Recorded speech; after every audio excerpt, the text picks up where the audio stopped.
encourage everyone, don't be among those that castigate priests.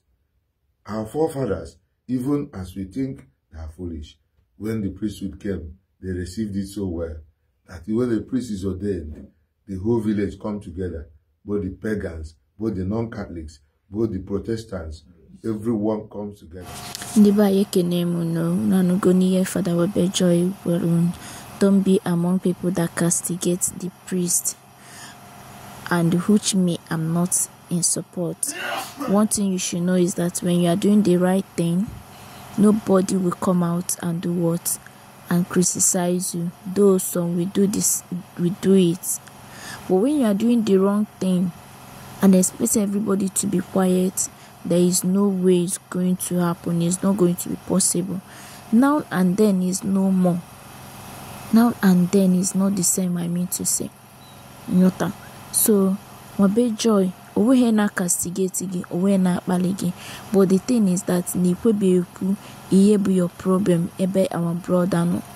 I thought now as a priest ibu, nikwe sike gap we are behind as nazu, gasia now, nikwe imete like our brother Chibos weku. Or say that now. Evangelist Chukwebukobi is not that kind of person that you will talk to and he will say no, which me, I know that he's not like that. Because what you got in this faith affair. Onye wanye jiri ya ṅụọ iyi, mee ka ugwu ya debie bi n'etiti ndị ke ya. This song is a song in honor of the sacred priesthood of Jesus Christ, in whose priesthood we share, with the bishop having the fullness of the priesthood and the priest deriving from the priesthood of their bishop in obedience, in communion. Now, this is a season where every priest around us is encouraged to use their platform to teach people new catechesis, to use what they have learned in the seminary, to encourage people through knowledge. Our society is evolving, and what we see on a daily basis is a product of this evolution, where people will now go back to question the things they have been doing, what it's all about. People will go back to rationalize. People will now begin to forget what they have been taught. This is normal because the generation that laid the foundation of the honor accorded to the sacred priesthood are phasing away. So this is just a natural phenomenon whereby people now begin to disregard priests again. This is a call not just to blame, not just to lay curses on people who disrespect priests, but to do what? To teach. To teach. Practical knowledge is wisdom. It's not by the number of academic certificates, but to download this knowledge into simple doctrines that will be planted in the mind of our people. That the call to the sacred priesthood is a divine call, as in Hebrews 5, verse number 1 to 10, as you read Hebrews 6, Hebrews 7, to understand that men are chosen to participate and to partner with Jesus, to act in his name. And the word of God said that these men are laden with weaknesses. It's a purposeful choice of those who are weak, in order so that they will adequately have a pure understanding of what the flock is passing through, so that they will be able to show mercy, because they themselves have been shown mercy. This is the foundation of the sacred priesthood, whereby God incarnates a man in order that from within man he will do what he, God, is doing. He continues to do it through man, in order that man will be able to receive him. Because if he comes as God, the whole world will not contain him. So he now incarnates. So the priest becomes Christ incarnate, just like the evil people become devil incarnates. As devil continues to incarnate in men, God continues also to incarnate in men, in order that through men he will undo the work of Satan. This is why the priests are raised from among us. And the priest's primary assignment is directly contradictory to the kingdom of darkness, like I said in my other videos. So the devil will use every means to demean the glory and the dignity of the sacred priesthood in order to sell his own product, which is evil and damnation and death. The priest, on the other hand, stands in contradiction to these. Number one, he is there for life because he raises his hands to absorb sins.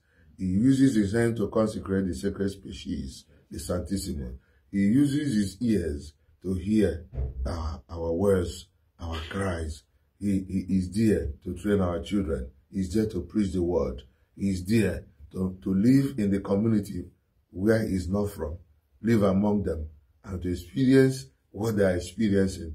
And is left in their care, not to work in order that he will be devoted to ministering to them, and are required to feed him, and is only required to accept what the people bring. At times, this work will call for the death of the priest. At times, this work will call for the glorification of the priest. But whatever be the case, our people in the past have been taught to love their priests because they embody the hopes of the people. That's why whenever God is gracious to choose anyone from among us in the cathedral, when the name of the candidate is mentioned and he responds, "I am present," the reaction is explosive with the thanksgiving and cheerfulness. The people once again jubilate that God has shown them kindness in choosing their blood to participate in this sacred ministry. So I want to encourage everyone, don't be among those that castigate priests. Our forefathers, even as we think they are foolish, when the priesthood came, they received it so well that when the priest is ordained, the whole village come together, both the pagans, both the non-Catholics, both the Protestants, everyone comes together, becomes a unifying factor, and the village builds up together and buys the priest the vehicle with which he will serve the Lord wherever he will be sent. They don't do so when a person becomes a lawyer. They don't do so when a person becomes a pastor, because they know that even the pastors, even the Anglican priests, all of them have this dignity for the Catholic priesthood. This is not to do what? To make the priest proud, but to remind him of whom he is to the people, in order to help him to conduct his affairs becomingly and to embody the hope of the people.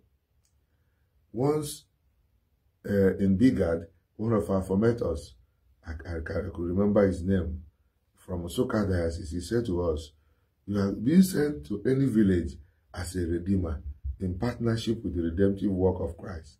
If you arrive at any village, find out what they don't have and be part of improving the quality of life, not just of the Catholics, but also of the entire community where you have found yourself."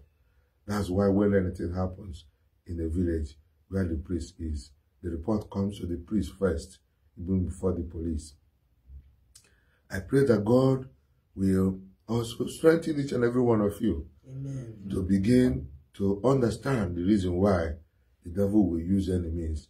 And if you are running any ministry or doing any work and the devil wants to borrow your vehicle in order to use it to tarnish the image of the priest, say no. And at this point, dissuade everybody who is doing it. Not just by threatening them that they will be cursed or destroyed. That one is true. But I think the most proactive step towards settling all these things is to do what? Make sure that the people have access to the true knowledge of what the priest is. So that when they choose to destroy what belongs to them, when they choose to destroy their own glory by themselves, they know that it's the choice that they made even after they have access to the truth. Now, share the video and let someone be blessed by tonight. Yeah. I have not laid down my gun, but I'm so pedaling to teach, because a lot of people are acting in ignorance. Yes. Because they don't have the knowledge. Help them to get the knowledge, especially those bloggers that are trying to do things. No priest will betray the brotherhood. Don't try to jam our heads together. Don't try to put people together. You will not succeed. At the end of the day, we'll find a resolution, and then we'll come after you, and you won't stand it.